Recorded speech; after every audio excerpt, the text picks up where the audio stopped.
I spent 6 months pretending to be a different person at my new job, and then my two worlds collided at the worst possible moment. The first lie I ever told at Meridian and Cross was so small I barely even registered it as a lie. It was my first day, a Monday in early October, and I was standing in the kitchen on the 4th floor waiting for the coffee machine to finish its cycle when a guy named Derek walked in, grabbed a mug from the cabinet like he owned the place, leaned against the counter and said, "You knew, you've got that look." I said yes, told him my name was Jake, that I'd just moved from Portland. He asked if I was an outdoors guy, and I said yeah, absolutely, I love hiking. I have never been hiking in my life. I mean, I've walked through a park.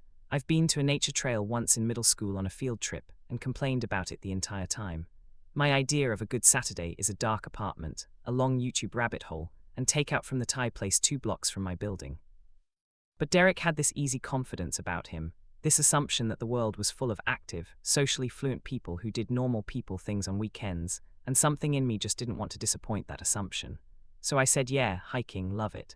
And just like that, the person I was going to be at Meridian and Cross was born. I want to explain something about who I actually am before I go any further, because the story doesn't make sense without it. I'm 29. I have generalized anxiety disorder that I've been managing, with varying degrees of success, since I was about 22. I'm not the kind of anxious that people think about when they picture anxiety. I don't have panic attacks in public or freeze up in meetings. My anxiety is quieter than that. It's the kind that makes me rehearse conversations in the shower 3 days before they happen. It's the kind that makes me replay every social interaction I've had before I fall asleep, cataloging every word I said that could have been misconstrued. It's the kind that makes large groups of people exhausting in a way that's hard to explain to someone who doesn't feel it. I moved to Chicago from Portland for this job. Meridian and Cross is a mid-sized branding consultancy, the kind that works with companies you've heard of but would never think to wonder who designed their logo or wrote their brand guidelines. I was hired as a senior copywriter, which was a title bump from what I'd been doing in Portland, and the salary was enough that I couldn't say no even though every other part of me wanted to. Portland was safe. Portland had my therapist, Dr. Okafor, who I'd been seeing every other Tuesday for 4 years. Portland had my 2 best friends, Marcus and Lena, who I'd known since college and who knew exactly who I was and loved me in spite of and because of it. Portland had my routine, my favorite coffee shop, the bookstore I went to every Saturday morning, the specific version of myself that I had worked very hard to build and maintain. Chicago had none of that. Chicago was a blank slate, and I think that's part of what happened. When you move to a new city alone, you are essentially auditioning yourself for a new cast of people who know nothing about you. There's something terrifying about that, but there's also something quietly intoxicating about it. You can be anyone. Nobody at Meridian and Cross knew that I spent most Friday nights alone. Nobody knew that I found most small talk physically draining. Nobody knew that I had a whole system for surviving parties. Arrive early when it's quiet, identify the person who seems most like me, stay near them, leave before the energy peaks. Nobody knew any of that because nobody knew me. And on that first Monday, standing in the kitchen next to Derek with the coffee machine gurgling behind me, some part of my brain decided to use that blank slate to try something different, to be the version of myself I sometimes wished I was, easygoing. Social, the kind of guy who likes hiking and doesn't need to rehearse conversations before having them. Derek, it turned out, was one of those people who instantly make everyone feel like an old friend. He was a project manager, loud in the best way, the kind of person who remembered your name immediately and always had something to say. By the end of my first week, he'd introduced me to basically everyone on our floor, and every introduction came with the version of me I'd sketched out in that kitchen. Jake, the guy who moved from Portland, outdoorsy, easygoing, up for anything. I kept waiting for it to feel fake, but the strange thing was it didn't, or at least not right away. There's this phenomenon in psychology called the as-if principle, the idea that if you act as if you feel a certain way, you start to actually feel that way. I'd read about it somewhere, one of those self-help adjacent articles I'd bookmarked and then felt embarrassed about bookmarking. And for the first few weeks at Meridian and Cross, I genuinely thought I was experiencing it in real time. I was acting like a confident, socially comfortable person. And I felt, if not exactly like that person, then close enough that the gap seemed manageable. I said yes to the after-work drinks on Thursday nights. I laughed loudly at things that were only mildly funny. I told stories, real ones but edited, the anxiety sanded down and replaced with what sounded like deliberate quirkiness. I told people I was kind of a homebody, the way that laid-back people say it, like it's a charming personality trait rather than a coping mechanism. I referenced hiking one more time and Derek got excited and said we should go when the weather got better, and I said absolutely, for sure, let's do that. knowing in the back of my mind that I would quietly redirect that conversation every time it came up. By November, I had a lunch group. By December, I had what I could only describe as work friends, real ones, or something that looked like them. There was Derek, obviously. There was Priya, who worked in brand strategy and had the most efficient conversational style of anyone I'd ever met. She said exactly what she meant, no filler, and I loved her for it even though she intimidated me. There was Carlos, a designer who was deeply sarcastic in a way that required you to know him well to understand he was actually the nicest person in the building. And there was Sophie. Sophie was a copywriter too, which meant she sat in the same open plan section as me, about 12 feet to my left. She'd been at the company for 3 years, knew everyone, and had the rare quality of making you feel interesting without trying to. She asked questions and actually listened to the answers. She remembered things you told her weeks ago and brought them up casually, not to impress you, just because she'd actually retained them. In a different version of my life, the honest one, I would have told her on week 2 that I was a mess who was completely overwhelmed by the move and could probably use a friend. Instead, the version of me I'd built at Meridian told her that I was loving Chicago, that the city had this energy that Portland didn't have, that I felt like I was finally somewhere I was supposed to be. She seemed genuinely happy to hear that, and I hated myself a little for saying it because it wasn't entirely untrue, but it wasn't the whole truth either. The whole truth was that I was going home every night and calling Marcus or Lena for 45 minutes because I needed to decompress from the performance I'd been putting on all day. The whole truth was that I'd found a new therapist in Chicago, a woman named Dr. Elaine Marsh, and I was seeing her every single week instead of every other week, which I never did back in Portland, because I needed twice as much support to maintain half the functioning. The whole truth was that the Thursday after-work drinks were genuinely fun while they were happening, but I spent the entire following day in a sort of social hangover that made concentration almost impossible. The whole truth was that I had 2 lives, and they were getting harder to keep separate. By January, the cracks started showing in ways only I could see. I'd started forgetting which version of a story I'd told to which person. There was a Tuesday afternoon when Priya mentioned something I'd apparently told her about a camping trip I'd taken in Oregon, and I had to reconstruct on the spot what that story had been, because I had no memory of telling it, and certainly no memory of ever camping. I must have said something offhand that she'd built into a larger narrative, and now I was nodding along pretending to remember a trip I'd never taken. I felt my face go weirdly still the way it does when I'm working very hard to look normal. I called Marcus that night and told him what had happened, and he laughed so hard he cried, which honestly helped, but then he said, "Jake, man, you know you're going to have to tell them eventually, right?" And I said, "Tell them what?" He said, "That you're a normal nervous person and not some Portland hiking influencer." I said I wasn't going to tell them anything, I was just going to quietly correct course, dial back the outdoorsy thing, and everything would be fine. Marcus had known me for 7 years. He said, "Yeah, okay," in the tone of voice that meant he knew exactly how this was going to go. And the thing is, for a while, I really did try to correct course. I started being a little more honest at the margins. I admitted to Carlos that I didn't actually watch sports, which I had implied I did based on a single enthusiastic comment I'd made about a Bulls game back in October that I had watched because the bar we were in had the TV on. He laughed and said he didn't either. He just nodded along to avoid the conversation. That made me feel surprisingly good. I admitted to Priya that I was a little overwhelmed by Chicago still, that the city was a lot and I was taking it one day at a time. She said she'd felt the same way when she'd moved from Houston, that it took her a full year to feel like herself there. Another small honesty that landed fine. But I couldn't roll back everything. The whole structure was too interconnected by now. If I admitted I didn't actually like hiking, then what about the Oregon camping trip? If I admitted I was more of an introvert than I'd let on, how did I explain the ease with which I'd apparently made friends? These weren't even real contradictions. Introverts make friends, anxious people go camping, but in my head, the version of me I'd built was a coherent character, and unraveling one thread felt like it would pull the whole thing down. So I kept going, and I kept managing it, right up until March, when the company announced that they were throwing a first-quarter team event. Not drinks after work, not a lunch, a full Saturday afternoon event, a team experience day at an activity center in the West Loop, with dinner and drinks afterward. Spouses and partners and close friends were invited. The email used the phrase, "bring your whole self," which, under the circumstances, felt cosmically cruel. I stared at that email for a long time. The problem wasn't the event itself. I could survive an afternoon of go-karts or whatever they had planned, fueled by anxiety and the performance skills I'd spent 6 months hunting. The problem was the +1 policy. Because the night before the email went out, I had already made plans with Marcus and Lena, who were flying in to visit me that weekend, their first trip to Chicago, the first time I'd see them in person since October. The timing was one of those coincidences, so perfectly terrible that it felt almost designed.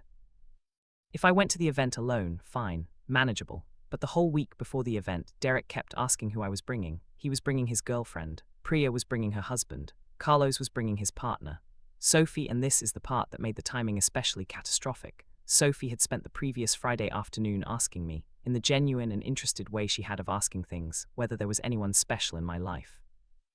And I had, in a moment of exhausted honesty that I immediately regretted, mentioned that my two closest friends from Portland were coming to visit me that weekend. Her face had lit up. She'd said she wanted to meet the people who actually knew the real Jake. I had laughed. She had looked at me in a way that suggested she'd caught something in that laugh, a kind of flicker, but she hadn't pushed it.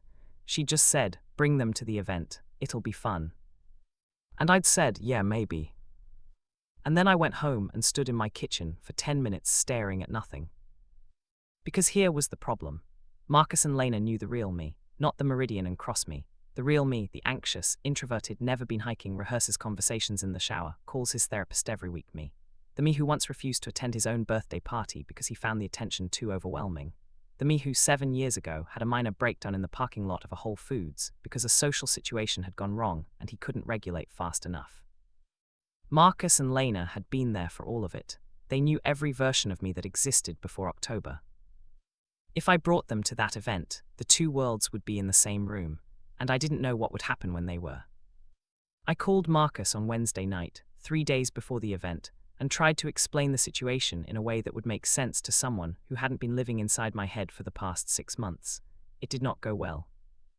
Not because Marcus was unsympathetic. He was, as always, patient to a degree that I genuinely did not deserve, but the more I tried to explain it, the more absurd it sounded out loud.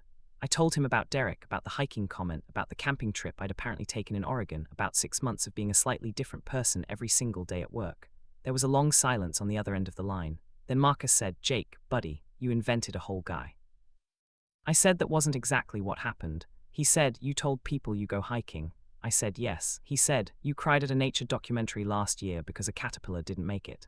I said that was irrelevant. He said it was extremely relevant. Lena was in the background. I could hear her asking what was happening and Marcus summarizing it in real time, and then her laughter, which was genuine and warm and somehow made it worse. Because Lena laughing at something means she finds it both funny and deeply, specifically on brand for you. She got on the phone and said, "Jake, I love you, but this is literally what we always said would happen if you ever moved somewhere nobody knew you." I asked what she meant. She said, "You were always going to build a better version of yourself, and then panic when reality showed up." I didn't have a response to that because it was accurate. We talked for another hour. By the end of it, the plan was this. Marcus and Lena would come to the event. There was no realistic alternative. Skipping it myself would raise too many questions at work, and the invitation had already been extended and half accepted in the conversation with Sophie. But we agreed on some ground rules. Marcus would not, under any circumstances, bring up the nature documentary. Lena would not tell the story about my birthday party. Neither of them would use the specific phrase, "You know how Jake is," in a context that would require anyone to ask a follow-up question. I would handle introductions carefully, keep conversations short, and rely on the natural noise and activity of the event to prevent anyone from settling into the kind of long, revealing conversation where the layers start to show. It was a reasonable plan. I believed in it for about 48 hours. The event was at a place called Velocity in the West Loop, one of those multi-activity venues that has go-karts on the top floor and mini-golf and axe throwing on the lower levels, and a bar that runs the full length of the ground floor. The company had rented it out for a private afternoon, which meant it was going to be louder and more chaotic than a regular social setting, which I had initially counted as a point in my favor. Chaos is good for someone running parallel identities. Chaos means nobody has the sustained attention to notice inconsistencies. I arrived 20 minutes early, which is what I always do when I'm anxious, because arriving early lets me get the geography of a place before it fills up with people. Marcus and Lena were meeting me there at 2. The event started at 1:30. I had half an hour. Derek found me within 4 minutes. He had his girlfriend, a tall woman named Amber who worked in finance and had the easy confidence of someone who has never once arrived 20 minutes early to anything in her life. Derek clapped me on the shoulder and said, "You bring anyone." I said my friends from Portland were coming, they'd be here in a bit. He said, "Great, can't wait to meet them." and then he was already waving at someone across the room, because Derek was always doing 3 things at once. I got a drink. I found a spot near the edge of the bar where I could see the door. I watched people arrive. Priya came in with her husband Aaron, who turned out to be exactly as precise and direct as she was, which made sense. They must have identified each other immediately in whatever room they'd first met, and recognized a kindred efficiency. Carlos arrived with his partner Demi, who was an artist, and immediately started evaluating the venue's aesthetic with the expression of someone doing involuntary professional critique. Sophie arrived alone. Looked around the room, spotted me, and walked over. She was wearing a dark green jacket, and she looked, I noticed despite myself, genuinely happy to be there. That was a Sophie thing. She could walk into a loud corporate event and seem like she'd chosen to be there, like it was something she was doing for herself rather than because it was mandatory. She said, "Your friends here yet?" I said, "Not yet." She said, "I'm excited to meet them." I said, "Yeah." She looked at me. "You okay?" I said, "Absolutely great, just tired, long week." She accepted that with the kind of grace that made me feel, again, like she'd caught something she wasn't mentioning. Marcus and Lena walked in at 2:05. I saw them before they saw me, and for one small perfect moment, I just watched them come through the door the way you watch people you love when they don't know you're looking. Marcus was wearing the green jacket he always wore, the worn canvas one with the broken zipper he'd had for 5 years, and he was already looking around the room with the alert, curious expression he got in new places. Lena was just behind him, already laughing at something he'd said, her braids pulled back, carrying the tote bag she brought everywhere that had a slogan on it I'd always teased her about. They looked exactly like themselves. They looked like Portland. They looked like the version of my life that existed before October, and for a second, standing in that loud room in Chicago with a drink in my hand and 6 months of constructed identity behind me, I felt something I can only describe as grief.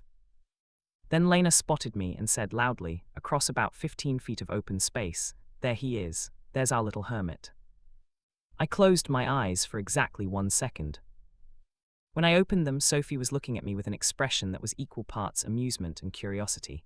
I walked toward Marcus and Lena and hugged them, genuinely, because whatever was about to happen, I was still happy to see them. Lena grabbed my face and said, "You look tired." Marcus said, "He always looks tired." I said I was fine, I was great, come meet some people. I walked them over to Sophie first because Sophie was right there and there was no way to avoid it. I said, "Sophie, this is Marcus and Lena. Guys, this is Sophie, we work together."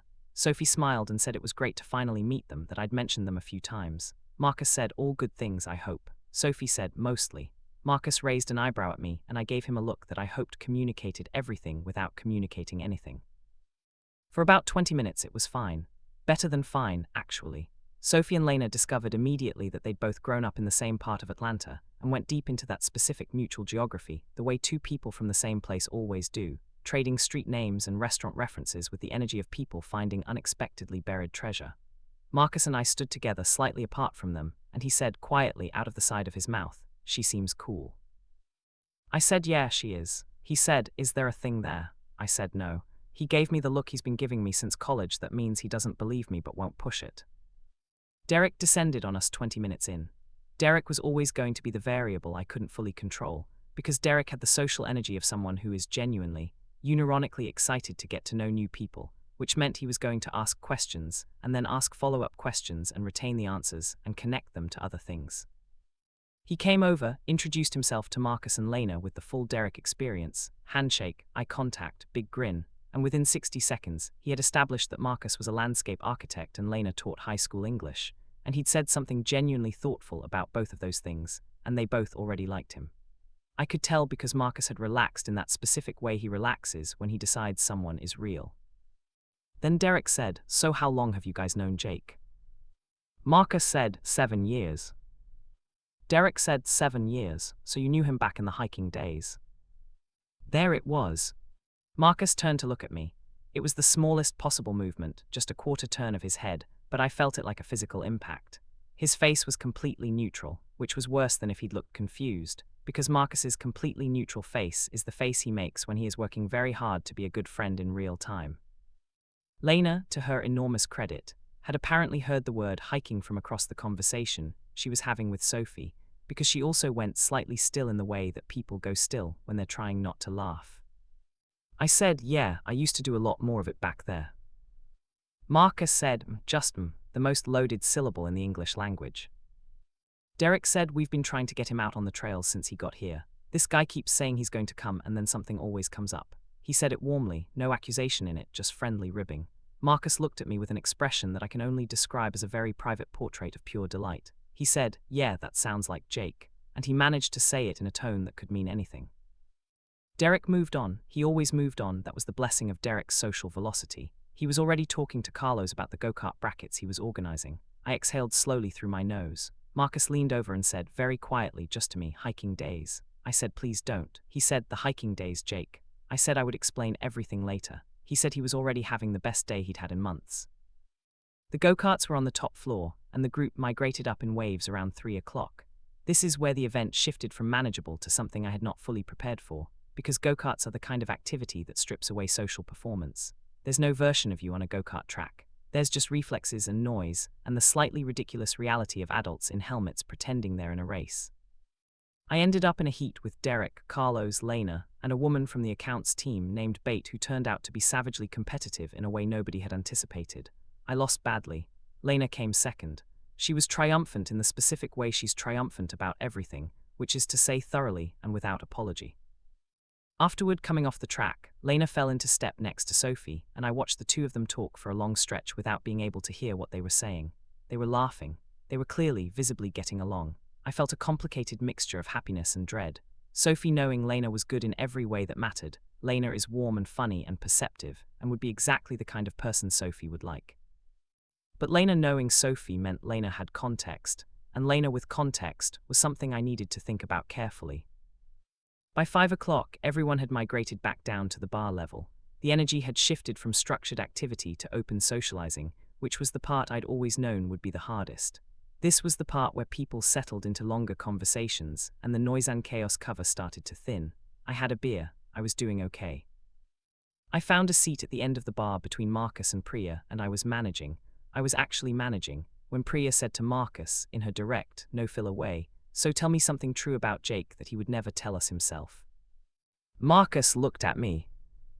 I looked at Marcus. Priya looked at both of us with the expression of someone who has just innocently triggered something and doesn't yet know it. Marcus picked up his drink, took a slow sip, set it down, and said, "How much time do you have?" I said, "Marcus." He said, "I'm kidding." He paused, "Mostly." Priya said, "Now I'm very interested." And Marcus, to his genuine credit, to the credit of 7 years of actual friendship, did not blow it up. He told a true story about me that was kind and funny and revealing in the best way, about a time in college when I'd spent 3 weeks secretly learning how to bake bread, because a professor had mentioned offhand that good bread required patience, and I'd taken it as a personal challenge. He told it warmly, the way you tell stories about someone you love, and when he finished, Priya was laughing, and she looked at me differently, not in a bad way, but in a way that had more dimension in it, more texture. She said, "So you're more of a baker than a hiker?" I said, "Yeah, I guess I am." She nodded slowly, like she was filing something away. She said, "That actually makes more sense." And she said it in a way that suggested she'd been quietly collecting small inconsistencies for a while, and now one of them had just clicked into place. I felt the ground shift slightly under the version of myself I'd been standing on for 6 months. Not collapsing, just shifting, a small, quiet, seismic adjustment. Sophie appeared at my elbow with a fresh drink. She handed it to me without me asking, which meant she'd either noticed mine was almost empty or she'd been paying more attention than I'd realized. She said, "Lena told me you almost didn't come to Chicago." I said, "Yeah, it was a big decision." She said, "What made you do it?" I said the job was too good to turn down. She looked at me. "Was that the only reason?" I said, "Mostly." She said, "And the other part?" I looked at my drink. I said, "I think I wanted to see who I'd be if nobody knew me yet." She was quiet for a moment. Then she said, "And who did you turn out to be?" I didn't have an answer, not a real one, not yet. Marcus caught my eye from across the bar. He raised his glass in a small, private toast. The look on his face said, "I told you so and I love you at the same time," which is, if you're lucky, what 7 years of real friendship looks like. The dinner reservation was at a restaurant called Linden, about 3 blocks from the venue, and the group walked over in a loose, warm cluster the way groups do when an afternoon has gone well enough that nobody wants it to end. The air was cold in that specific Chicago way that isn't just cold but has a direction to it, a wind off the lake that finds the gaps in your jacket. I walked between Marcus and Lena, which felt right, and for those 3 blocks I didn't have to be anyone at all. I was just cold and slightly tired, and walking to dinner with people I cared about, and that was enough. The restaurant had 2 long tables pushed together in a private back room, the kind of setup that forces a group to either fracture into small clusters or actually talk to each other as a whole. Meridian and Cross, being a company full of people who talked for a living, did the latter. Within 10 minutes there were overlapping conversations running the full length of the table, and the volume was high, and the wine was open, and it felt genuinely like a good night. I sat near the middle. Marcus was to my left. Sophie ended up across from me, which I had not arranged and which I noticed immediately. Here is the thing about sitting across from someone at a dinner table. There's nowhere to look that isn't at them. You can look at your food, you can turn to your left or right, but the natural resting place for your eyes in that configuration is the person directly opposite you.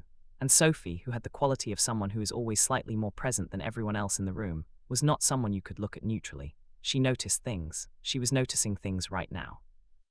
I could tell because she had the small, still expression she sometimes got at work when she was thinking something she wasn't yet ready to say.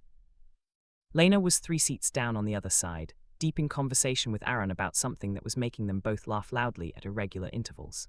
Marcus had started talking to Carlos about architecture, which was a conversation that could sustain itself for hours without my participation. I was, for a moment, genuinely alone in the middle of all of it, in my head, which is where I spend most of my time anyway, but it felt sharper than usual that night. Sophie said, "Can I ask you something?" I said, "Sure." She said, "The hiking thing," just that, not a question really, more like she was placing an object on the table and waiting to see how I'd respond to it. I said, "What about it?" She said, "You don't actually hike, do you?" It wasn't really a question either. I looked at her for a moment. I thought about the 6 months of careful construction behind me. I thought about the Oregon camping trip I'd apparently taken, and the Bulls game I'd used as a launchpad for a sports personality I didn't have. I thought about the performance of it all, the daily maintenance, the exhaustion that had become so normalized I'd stopped noticing it until Marcus and Lena had walked through that door today and reminded me, by their sheer presence, of what it felt like to just exist. I said, "No, I don't hike." Sophie nodded slowly. She picked up her wine glass and held it without drinking from it, which was something she did when she was processing something. She said, "Okay, just okay." I waited for more. She said, "The camping trip in Oregon." I said, "I've never been camping." She said, "I know. I looked up the trail you mentioned once and the trailhead doesn't connect to anything close to where you said you parked." I stared at her. She said, "I wasn't trying to catch you. I was just curious and I looked it up and it didn't add up and I figured I'd wait and see." I said, "You waited 6 months." She said, "I wasn't in a hurry." I didn't know what to do with that, so I just said, "I'm sorry." She tilted her head slightly. "For what specifically?" I said, "For not being honest about who I was when I got here." She was quiet. I said, "I moved here alone and I was terrified, and the first day someone made an assumption about me and I just went with it. And then I kept going with it because it was easier than explaining that I'm actually kind of an anxious mess who finds most social situations exhausting and has to decompress for a full day after a Thursday drinks." Sophie looked at me for a long moment. Then she said, "Jake, I find most social situations exhausting." I said, "You don't act like it." She said, "No, I don't." She let that sit for a second. "That's not the same thing." This was the conversation I had been avoiding for 6 months. Not this exact conversation, but the shape of it, the one where someone at Meridian and Cross saw the actual me and had to decide what to do with it. I had been so afraid of that moment that I'd built an entire alternative person to prevent it from happening. And now that it was happening, sitting across from Sophie in a loud restaurant in Chicago with my 2 best friends 20 feet away, it was nothing like I'd feared. It was just 2 people talking. It was just real. I said, "The version of me you've known for 6 months, how much of it was fake?" She considered this seriously, which I appreciated. She didn't dismiss the question or try to make me feel better with a quick answer. She actually thought about it. Then she said, "The hiking was fake. The camping trip was fake. The whole sports thing, that was obviously fake by the way you described a Bulls play that doesn't exist." I said I didn't know anything about basketball. She said she was aware. "But the way you are with people," she continued, "the way you actually listen when someone's talking, the way you care about the work, the way you make everyone feel like what they're saying matters, that wasn't fake. That's just who you are." I felt something release in my chest, not dramatically, not like a movie moment, just a quiet, physical release of something that had been held tight for a long time. Marcus, who had apparently been listening to the last 30 seconds of this conversation with the selective attention of someone who loves you and is very nosy, leaned over and said to Sophie, "For the record, he's been like this since he was 22. The listening thing, he's always done that." Sophie said, "I know." Marcus said, "He also makes really good bread." Sophie said, "I heard." Marcus said, "And he cried at a nature doc." I said, "Marcus." He said, "I'm just painting a full picture." Sophie was laughing now genuinely, and the sound of it cut through the noise of the restaurant, and I thought, okay. Dinner went on for 2 more hours, and something had changed in the texture of it. Not dramatically, not in a way anyone else at the table would have noticed, but for me the whole thing felt different, lighter, more spacious, like a room with the windows opened. I talked to Priya about anxiety, actually talked about it, after she mentioned offhand that she'd been in therapy for 3 years and it had changed her life, and instead of nodding vaguely, I said, me too. I've been in therapy for 7 years, and she looked at me like I'd said something she'd been wanting to hear.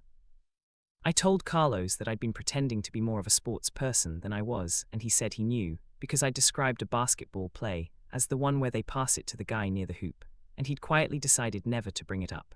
I laughed for a long time at that. Derek, at the end of the table, caught my eye at one point and raised his glass across the distance with the easy warmth he had for everyone, and I raised mine back, and I thought about the kitchen on the first day, the coffee machine. The split second where I'd chosen a different version of myself. I didn't hate that choice anymore, I understood it. I had moved to a new city alone, terrified, carrying an anxiety disorder and a deep dread of being known and found wanting, and I had tried to protect myself the only way I could think of in that moment. The lie hadn't been malicious, it had been scared. The problem was that it had worked too well. The protection had become a cage.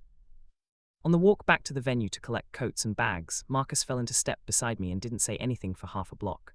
This is also a Marcus thing, he knows when to be quiet. Then he said, "So how do you feel?" I said, "Tired." He said, "Good tired or bad tired?" I thought about it. I said, "Good tired, like after you've been carrying something heavy and you finally put it down." He nodded. He said, "Sophie's great, by the way." I said, "I know."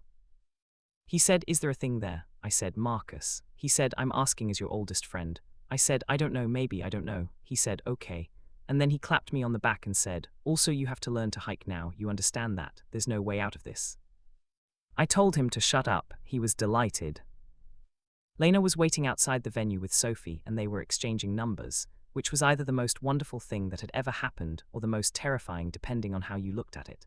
Lena caught my eye and gave me the specific look she has. That means, "I like her and I'm also going to give her years of information about you and you cannot stop me." I shook my head. She shrugged. We said our goodbyes outside. Derek hugged everyone because Derek hugged everyone. Priya gave me a brief, firm handshake and said, "We should get coffee this week, actual coffee, just us." I said I'd like that. Carlos said the go-kart defeat had been embarrassing, but he respected the commitment. Amber told Marcus and Lena they were welcome back in Chicago anytime, which seemed genuine rather than polite, because Amber did not appear to say things she didn't mean. And then people peeled off in cabs and rideshares, and the group dissolved into the cold air. I ended up in an Uber with Marcus and Lena, heading back to my apartment.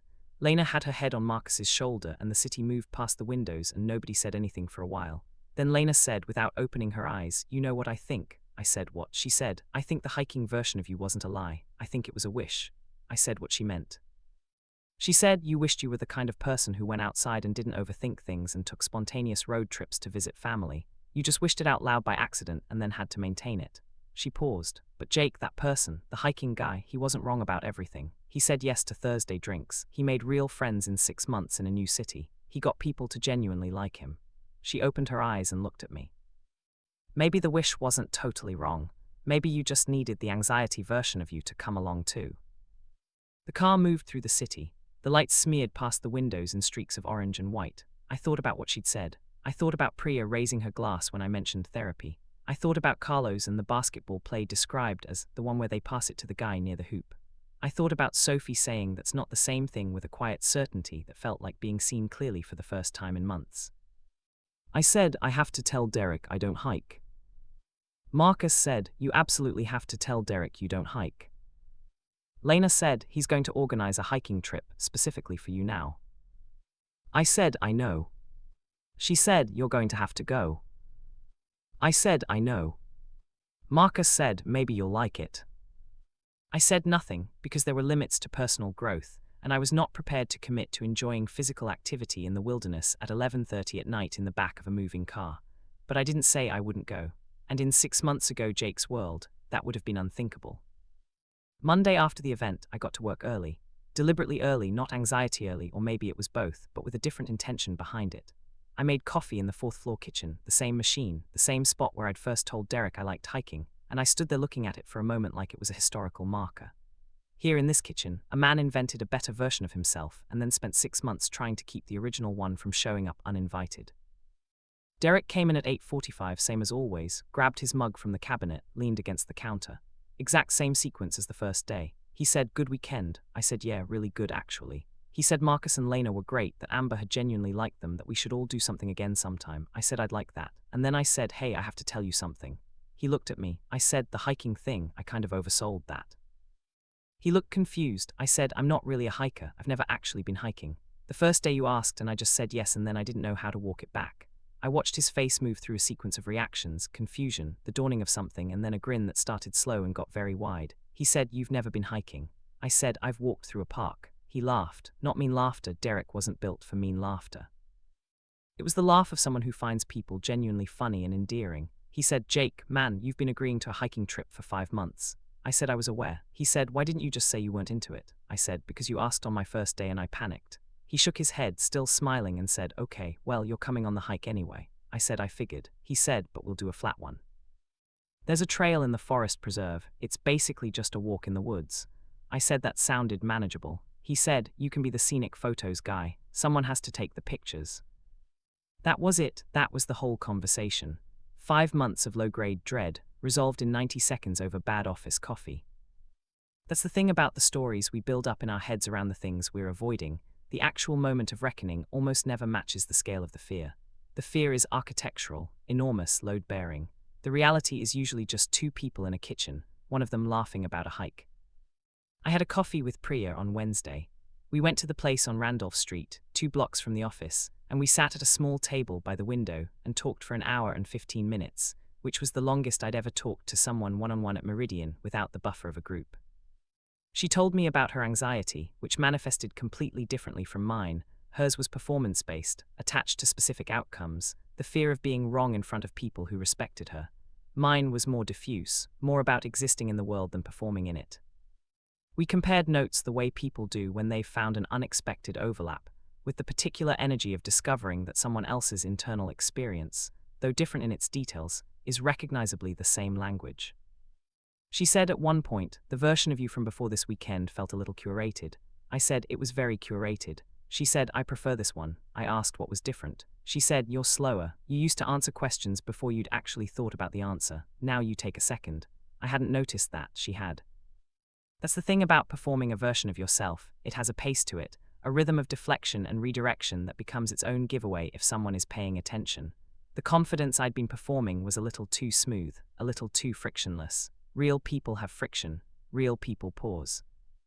I emailed Dr. Marsh that week, and wrote more than I usually did in the between-session emails she encouraged, but I rarely sent. I told her what had happened at the event, about Sophie's comment that the inconsistency in the hiking trail had been something she'd just quietly filed away. Dr. Marsh wrote back the next morning and said, "It sounds like the people in your life at Meridian were already making room for more of you than you were giving them. Sometimes others are ready before we are." I read that sentence 4 times. I saved the email. Over the following 2 weeks, things shifted at work in small, incremental ways that I doubt anyone but me would have measured. I stopped performing ease and started just being in the room. On the surface, that probably looked the same to most people, but there's an energy cost to performance that gets redistributed when you stop. I had more attention available, more actual presence, because I wasn't spending a portion of every interaction managing the gap between who I was and who I was pretending to be. My work got better too, which I noticed before my manager mentioned it. I started taking more risks in copy, being more specific and strange in the ways I actually thought were interesting, rather than defaulting to the polished, broadly acceptable voice I'd been producing since October. Sophie and I had the first of what became regular Wednesday lunches, just the 2 of us, at a sandwich place on the ground floor of the building next door. The first one was slightly awkward in the specific way that things are awkward when you've reset a dynamic and are still finding the new footing, but by the third one, it was just lunch. We talked about work, and about the things we were reading, and about Chicago, and about Portland, and she asked me genuine questions about anxiety in the direct way she asked everything, not with the delicate overcorrection that some people do when they've learned something tender about you, but with simple curiosity, the way you'd ask anyone about something that shaped their experience of the world. I asked her once how long she'd actually known something was off with the whole constructed version of me. She thought about it and said, around December. The camping story had too many specific details. I asked why specific details were suspicious. She said people who actually do things don't remember them that specifically. The specific details mean you plan the story. Real memories are blurrier. I thought about that for a long time. She was right, I had overconstructed it. That's an anxiety thing too, actually, the hyper-detailed preparation, the need to have every angle covered, which paradoxically becomes the thing that gives you away. Real people are inconsistent. Real memories contradict themselves. The too perfect story is its own red flag. Marcus and I talked every few days, same as always. But the conversations were different now because I didn't need them as decompression in the same way. Before the event, I was calling him to release the pressure of the day, to take off the performance and just be myself in the dark of my apartment. Now I called him because I missed him, which is a different need and a much better one. He came back to Chicago 6 weeks later for a long weekend, and we did all the things I hadn't been able to do on his first visit because that weekend had been consumed by the event and its fallout. We walked along the lakefront. We ate at the Thai place I'd found near my building, which was nothing like the one in Portland but was becoming its own thing, its own comfort. We talked until 2 in the morning the way we only talked in person. Last night, sitting on my couch with the TV on mute and 2 beers on the table, he said, "You're different here." I asked what he meant. He said, "In Portland you were always a little tense. Even when you were relaxed, there was a tightness. Here you seem, I don't know, less braced." I said maybe it was the new city. He shook his head. "No, I think you did something on accident." I asked what. He said, "You pretended to be brave for long enough that some of it stuck." I thought about what Lena had said in the Uber, about the hiking version of me being a wish I'd wished out loud and then had to maintain. I thought about how the wish had gotten me here, the Thursday drinks, the lunch group, Sophie across the table at Lyndon saying that's not the same thing. I thought about Priya saying I prefer this one. I thought about Derek saying we'd do a flat trail, you can be the scenic photos guy. The hiking trip happened in late April. 8 of us, the forest preserve north of the city, a trail that Derek had accurately described as a walk in the woods. It was cold and slightly muddy, and I wore the wrong shoes and Carlos complained about the terrain for 30% of the time, in a way that made everyone else feel better about their own complaints. About halfway through, there was a clearing where the trees opened up and you could see the sky, the flat grey Chicago sky, with the light coming through at that specific afternoon angle that made everything look like a painting of itself. We stopped there and Derek made everyone take a group photo. I was in it, muddy shoes, wrong jacket, standing between Sophie and Marcus, who had come because of course he had, because Marcus was always going to drive 2 hours to watch me hike for the first time. I looked slightly uncomfortable in the photo, also genuinely happy. That's the closest thing to a resolution that I have for this story. Not a clean one, not the kind where everything makes sense at the end and the lesson ties the bow. Just, I moved to a new city and invented a person and the person turned out to be partly true, and the parts that weren't true got found out in a room full of people I actually cared about and nothing collapsed. The world is still there. The people are still there. Some of them like me more now, in the specific way that people liked you more when they know you're not performing. I still have the anxiety. That doesn't go away, you manage it, you get better tools. You have weeks where it's barely there and weeks where it's louder, but it doesn't just leave. Dr. Marsh told me once that the goal isn't to stop being an anxious person, it's to be an anxious person who can still do things. I think about that a lot. I was an anxious person who moved to a new city alone and got a job he was scared of and made real friends out of a group of strangers. The hiking thing was the scaffolding I needed to start. Eventually the scaffolding came down, the building was still standing. I never did tell the full story to most of the people at Meridian. Derek knows about the hiking, Priya knows about the anxiety, Sophie knows most of it. Carlos found out about the basketball thing months later and still brings it up regularly in the spirit of good-natured torment. Nobody knows about the camping trip, and I have quietly decided that information will go with me to my grave. Lena knows, and one night she texted me a photo, an old one from college, the 2 of us and Marcus at some party, all of us squinting into the light of someone's phone camera, 22 years old and not yet the people we'd become.